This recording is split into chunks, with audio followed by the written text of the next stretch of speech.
تلخ لہجہ گہری تکلیف میں ڈال سکتا ہے۔ جسمانی اذیت کے ساتھ تو انسان جی سکتا ہے، مگر ذہنی اذیت انسان کو جیتے جی مار دیتی ہے۔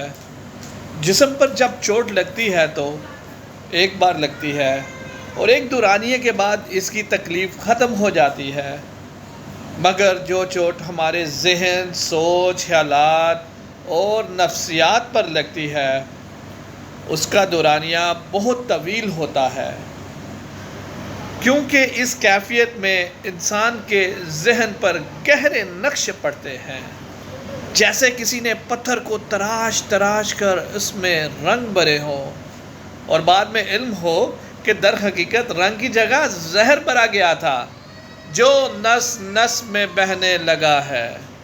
اپنی عارضی تسکین کی خاطر کبھی بھی کسی کو مستقل تکلیف میں مت ڈالا کریں، اپنے رویوں، لہجوں کو پرکھا کریں۔